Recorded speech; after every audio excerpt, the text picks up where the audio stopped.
દિયોદર તાલુકા પંચાયતની જે ચૂંટણી છે હવે ઘણા બધા વમણોની અંદર ફસાઈ ગઈ છે. ભાજપ એડી ચોટીનું જોર લગાવી રહી છે. સામે કોંગ્રેસ પણ પોતાના જે ચૂંટાયેલા 12 સભ્યો છે એને બચાવવા માટે અને એને ટકાવી રાખવા માટે એડી ચોટીનું જોર જે છે લગાવી રહી છે. પરંતુ આ ચૂંટણી હવે ક્યારે યોજાશે, દિયોદર તાલુકા પંચાયતને એના પ્રમુખ ક્યારે મળશે, એની ઉપર પ્રશ્નાર્થ આવીને ઉભો રહ્યો છે. કારણ કે આ અંદરો અંદરની લડાઈમાં હવે પ્રમુખની ચૂંટણી મુલતવી રાખવામાં આવી છે, જેની તારીખો જે છે આગામી સમયમાં જાહેર કરવામાં આવશે. પરંતુ હજુ સુધી તારીખો જે છે એ જાહેર કરવામાં નથી આવી.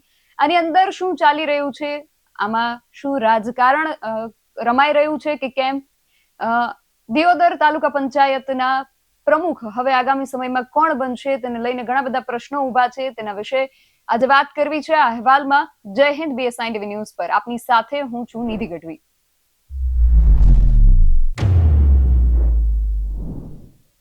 દિયોદર તાલુકા પંચાયતમાં પ્રમુખ કોણ બનશે, આ પ્રશ્ન છેલ્લા 2-3 દિવસથી વધુ ગૂંચવાયો છે. કારણ કે 25મી તારીખે તાલુકા પંચાયતના પ્રમુખ માટે ચૂંટણી યોજાનાર હતી. આ ચૂંટણીની અંદર ભારતીય જનતા પાર્ટીના 2 સદસ્યો, જે ચૂંટાયેલા સદસ્યો હતા, એ આંતરિક ઝઘડો કરી બેસે છે અને ત્યાંથી નીકળી જાય છે. અને પછી ચૂંટણી જે છે 27મી તારીખે મુલતવી રાખવામાં આવે છે. અને આજે 27મી તારીખ પણ નીકળી ગઈ છે ને હવે અત્યાર સુધી પણ ચૂંટણી જે છે એ યોજાઈ નથી. અને હવે આગામી સમયમાં શું થવાનું છે તેના પર એક પ્રશ્નાર્થ આવીને ઉભો છે.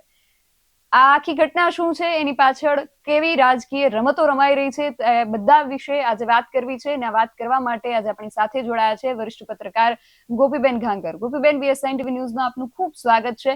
અને સૌથી પહેલો પ્રશ્ન આપને એ જ પૂછવો છે કે દિયોદર તાલુકા પંચાયતમાં શું ચાલી રહ્યું છે?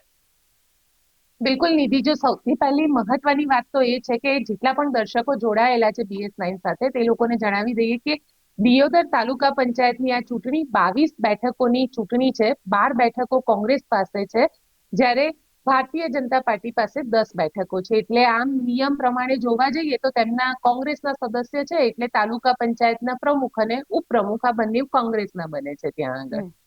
પણ 25મી તારીખે ચૂંટણી થવાની હતી અને ચૂંટણી થાય એ પહેલા જ 12 સદસ્ય કોંગ્રેસના હાજર હતા, ભારતીય જનતા પાર્ટીના 10 સદસ્ય હાજર હતા. અને આ 10 સદસ્યમાંથી 2 સદસ્ય વચ્ચે અંદર બબાલ થઈ. અને એ જે બબાલ થઈ ત્યારબાદ ચૂંટણી અધિકારી જે હતા તેમણે ચૂંટણીને મોકૂફ રાખી દીધી. અને એવું કહેવામાં આવ્યું તેમના દ્વારા કે ભાજપમાં અંદર ડખો થયો છે, એટલે આ ચૂંટણી આજે નહીં થાય.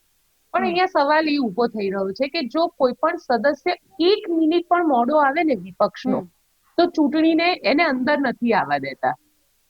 એ અધિકારી સદસ્યને પણ એમ કહી દેવામાં આવે છે કે તમે 1 મિનિટ માટે મોડા છો એટલે તમારો મત કાઉન્ટ નહીં કરવામાં આવે. તો પછી અહીંયા તો બધા જ હાજર હતા, તો પછી પહેલા દિવસે કેમ ચૂંટણી કરવામાં ન આવી? ગેનીબેન ઠાકોર, ગુલાબસિંહ રાજપૂત, ઠાકરસિંહ રબારી, આ બધા જ ત્યાં હાજર રહ્યા. આ બધાએ ત્યાં આગળ વિરોધ કર્યો. આ બધા ત્યાં આગળ ધરણા પર બેઠા અને કીધું કે ચૂંટણી અધિકારી કઈ રીતે ભારતીય જનતા પાર્ટીનો પક્ષ લઈ શકે? ચૂંટણી અધિકારીએ ચૂંટણી કરાવવી જ જોઈએ. એ લોકોને અંદર તકલીફ છે, તો અંદરની તકલીફ એમનો પ્રોબ્લેમ છે, એની સાથે ચૂંટણીને કોઈ લેવા દેવા નથી. પણ ચૂંટણી મોકૂફ રાખવામાં આવી.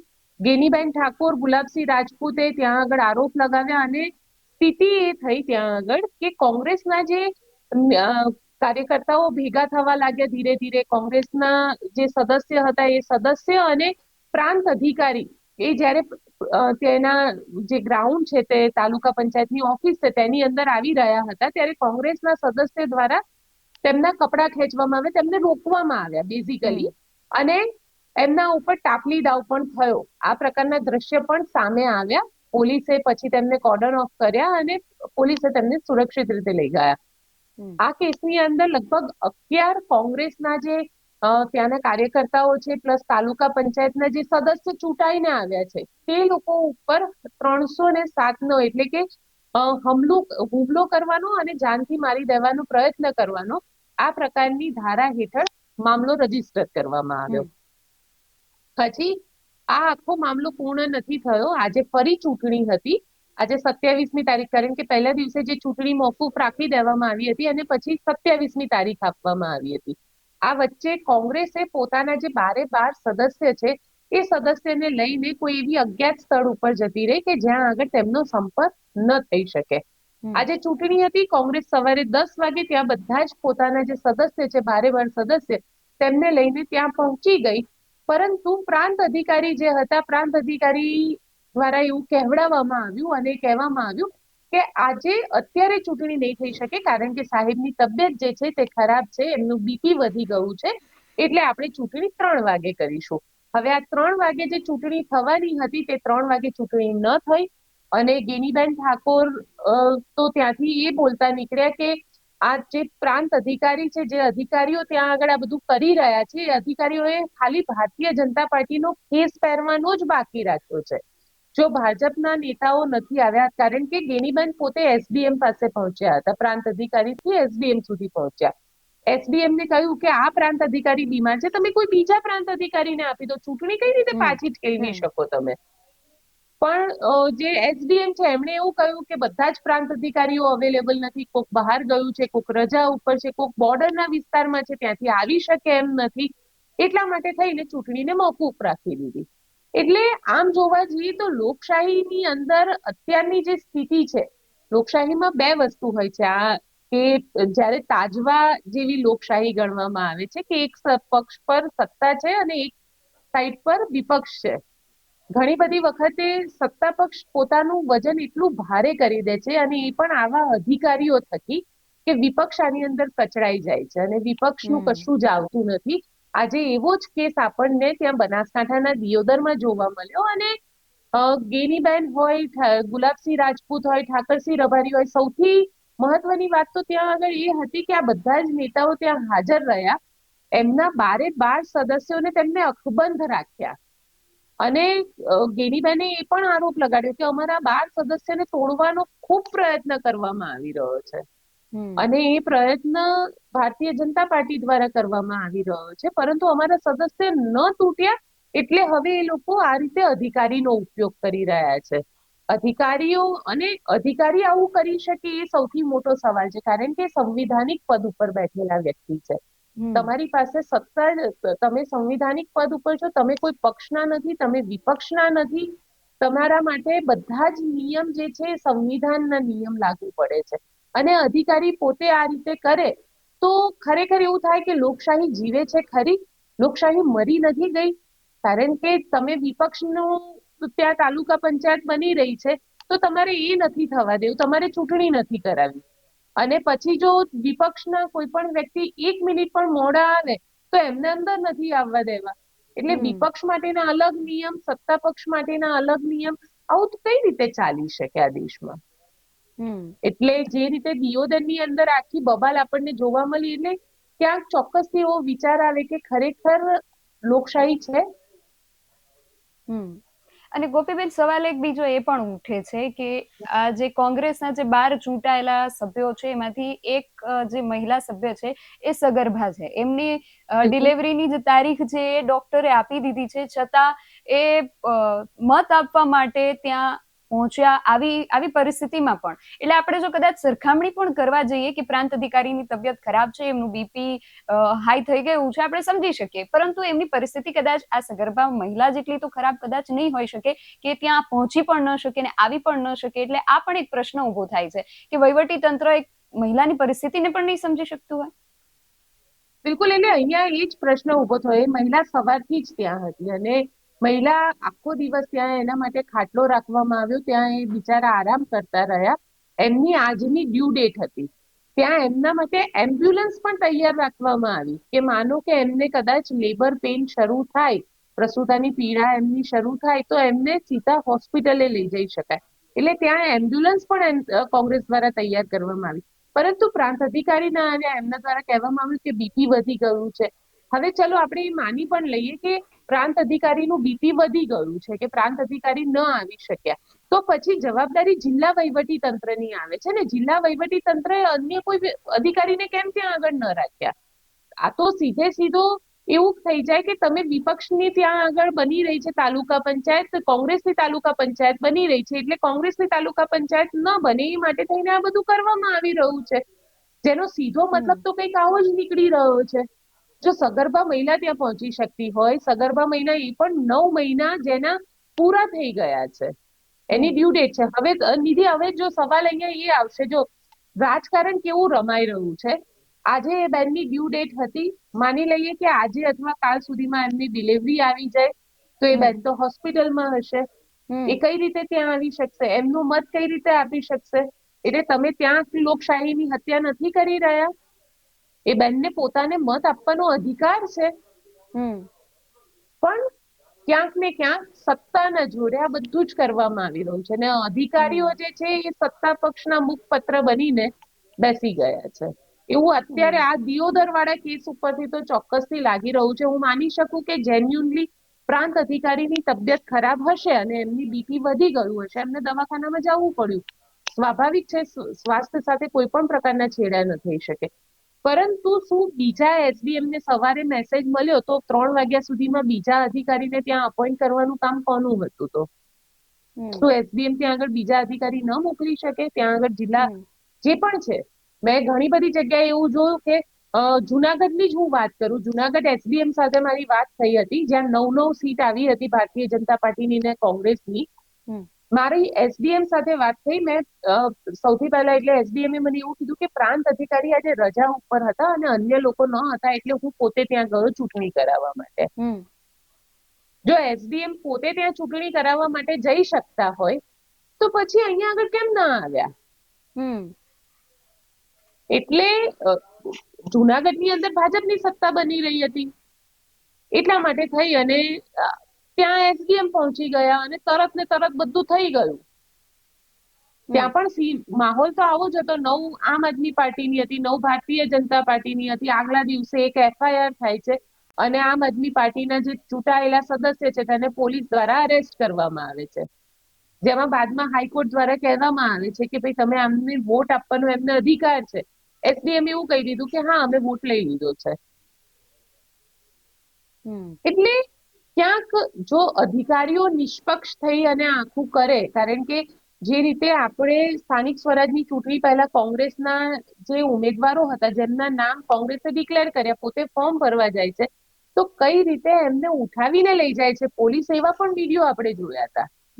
અધિકારીઓ આવી અને એમના ઘરમાં બેસી જાય છે, એમને કિડનેપ કરી જાય છે, એમને ધમકી આપે છે. અધિકારીઓ બુટલેગરોને કહે છે અને બુટલેગરો ધમકી આપે છે, લાખો રૂપિયા આપે છે કે તાલુકા પંચાયતની કે જિલ્લા પંચાયતની ચૂંટણી નથી લડવાની તારે.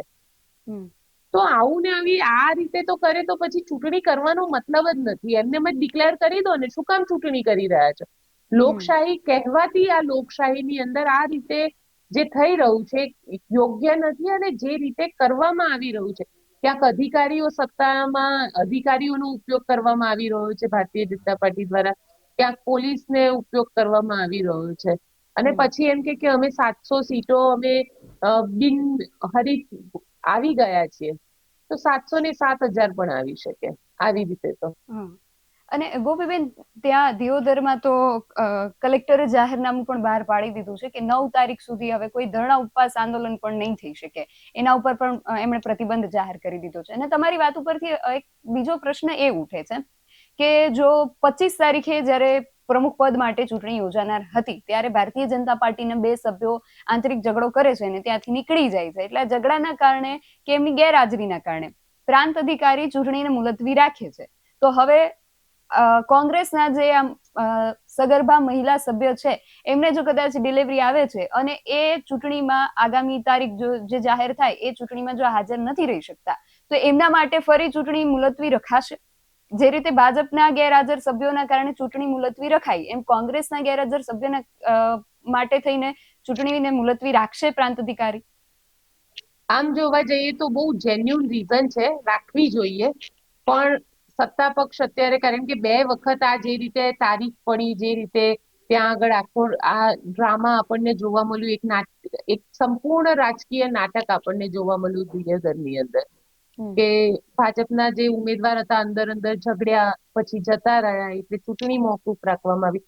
જો ખરેખર પ્રાંત અધિકારી નિષ્પક્ષ હોત તો પહેલા જ દિવસે, જે દિવસે આ બબાલ થઈ 25મી તારીખે, એ જ દિવસે ચૂંટણી કરીને એમને પોતે અનાઉન્સ કરી દેવું જોઈતું હતું કે તાલુકા પંચાયતના આ પ્રમુખ અને આ ઉપપ્રમુખ. પણ ત્યારે એવું ન થયું. આજે 27 તારીખ છે, આજે ફરીથી ચૂંટણી હતી, હોસ્પિટલાઇઝ થઈ ગયા એટલે ક્યાંક અહીંયા પણ ફરીથી એ સવાલ ઉભો થયો કે નિષ્પક્ષ નથી, કે નિષ્પક્ષ હોત તો બીજા અન્ય અધિકારી આવી ગયા હોત, તે ચૂંટણી કરાવી દે. એટલે આ સવાલ પણ અહીંયા ઉભો થાય છે. હવે જે સગર્ભા મહિલાની વાત છે, તો સગર્ભા મહિલા જે છે તેને માની લઈએ કે આજે અથવા કાલે ડિલિવરી આવે, તો શું તેના માટે ચૂંટણી મોકૂફ રખાશે? શું તેના માટે 10 દિવસનો સમય આપવામાં આવશે? અને 10 દિવસનો સમય આપી પણ દીધો, માની લઈએ નિધિ કે 10 દિવસનો સમય આપી પણ દીધો, તો 10 દિવસ માટે કોંગ્રેસે પોતાના જે ચૂંટાયેલા સદસ્ય છે તેમને કોઈ અજ્ઞાત સ્થળ ઉપર રાખવા પડશે, કારણ કે તેમને સતત એક ડર સતાવી રહ્યો છે કે ભાજપ તેમના આ જે જીતેલા સદસ્ય છે તેમને ક્યાંક હોર્સ ટ્રેડિંગ ના કરી લે. એટલે આ બધી જે વસ્તુ છે, રાજકારણ હવે ખરેખર આમ જોવા જઈએ ને તો ખૂબ નીચલી પાયરી પર જતું રહ્યું છે.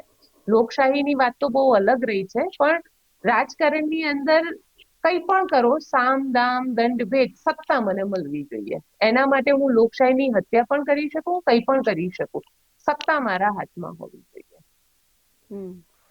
આશા રાખીએ કે આગામી સમયમાં હવે અત્યાર સુધી જે થયું છે, રાજકારણ જે રમાયું છે એ ના રમાય, અને હવે દિયોદરની તાલુકા પંચાયતમાં હવે કોણ પ્રમુખ બને છે, હવે આ સગર્ભા મહિલા છે. અને ગોપીબેન, બીજો એક પ્રશ્ન એ પણ ઉઠે કે શું ભારતીય જનતા પાર્ટીના જે ચૂંટાયેલા સભ્યો છે કે કોઈ પણ ભાજપ છે, એમને એક ખ્યાલ જ હશે કે જે કોંગ્રેસના જે 12 ચૂંટાયેલા સભ્યો છે એમાંથી એક સગર્ભા મહિલા છે, એટલે કદાચ એમની ડિલિવરી ડેટ ને નજીક આવે અને એમની ડિલિવરી આવે તો એમને જે સ્વાસ્થ્ય માટે એમને જે રજા છે એ લેવી પડે, અને એમની ગેરહાજરી ભાજપ માટે ફાયદાકારક નીવડે, એટલા માટે જાણી જોઈને આને પોસ્ટપોન કરવામાં આવી રહ્યું છે. નિધિ, આમ જોવા જઈએ તો એ ફાયદાકારક ભાજપ માટે તો નથી જ નીવડતી, કારણ કે 11 સદસ્ય બચે છે અને પછી 10 સદસ્ય રહે છે ભારતીય જનતા પાર્ટી પાસે. એક સદસ્ય હજી પણ વધારે છે કોંગ્રેસ પાસે, એટલે સત્તામાં તો કોંગ્રેસ આવી શકે છે. પણ અહીંયા આગળ વાત એ આવી રહી છે કે ખરેખર પ્રાંત અધિકારી જે છે એમની ઈચ્છા છે ખરી કે સત્તામાં ભારતીય જનતા પાર્ટી નહીં પણ કોંગ્રેસ આવે? કારણ કે ચૂંટણી થાય તો એ થાય, ચૂંટણી જ ન થાય તો પછી એ કઈ રીતે થઈ શકે? અહીંયા તો ચૂંટણી જ નથી કરાવવા તૈયાર. કાં તો તૂટવા જોઈએ કોંગ્રેસના સદસ્ય, અને કોંગ્રેસના સદસ્ય નથી તૂટી રહ્યા, તો અમે ચૂંટણી નથી કરાવી રહ્યા. સીધે સીધું મેસેજ તો આ જ છે. આગામી સમયમાં જોઈએ કે હવે દિયોદર તાલુકા પંચાયતમાં પ્રમુખ પદ માટે હવે બંને પક્ષો જે રીતે એડી ચોટીનું જોર લગાવી રહ્યા છે, હવે શું થાય છે? ચૂંટણી નિષ્પક્ષપણે લડાઈ છે કે કેમ? લોકશાહીનું પતન થાય છે કે બચત થાય છે, એ જોવાનું રહેશે. આપ અમારી સાથે જોડાયા તે બદલ આપનો ખૂબ આભાર. દિયોદર તાલુકા પંચાયતની આ ચૂંટણી હવે વધુ ગૂંચવણ ભરતી બનતી જઈ રહી છે, અને આગામી સમયમાં હવે શું થાય છે? જે સગર્ભા મહિલા સદસ્ય છે એમની ડિલિવરી ડેટ ઓલમોસ્ટ નીકળી ગઈ છે, 27મી તારીખ એમની ડિલિવરી માટે આપેલી હતી. હવે આગામી સમયમાં એમના સ્વાસ્થ્યને લઈને શું સમાચાર આવે છે? પ્રાંત અધિકારીનું બીપી વધી ગયું છે અને એમને સારવાર હેઠળ ખસેડવામાં આવ્યા છે, તો પ્રાંત અધિકારી હવે કેટલા જલ્દી સાજા થઈને પરત ફરે છે? અને ખાસ સૌથી મોટો પ્રશ્ન એ કે દિયોદરની તાલુકા પંચાયતની પ્રમુખ પદની ચૂંટણી જ છે, હવે ક્યારે યોજાશે અને ચૂંટણીનું શું પરિણામ આવશે? ચૂંટણી કેવી રીતે યોજાશે? અને લોકશાહી ઉપર આ જે પ્રશ્નો ઉઠી રહ્યા છે એ પ્રશ્નોના જવાબો હવે આપણને ક્યારે અને શું મળશે? તમારું આ સમગ્ર વિષયને લઈને શું મત છે, અમને કોમેન્ટ બોક્સમાં ચોક્કસથી જણાવજો. આવા જ વધુ અહેવાલો સાથે મળતા રહીશું. તમે મારી યુટ્યુબ ચેનલને સબસ્ક્રાઇબ કરવાનું અને અમને ફેસબુક અને ઇન્સ્ટાગ્રામ પર ફોલો કરવાનું ભૂલશો નહીં. બાકી અવનવી અપડેટ્સ માટે આપ જોતા રહો BS9 ટીવી ન્યૂઝ. નમસ્કાર.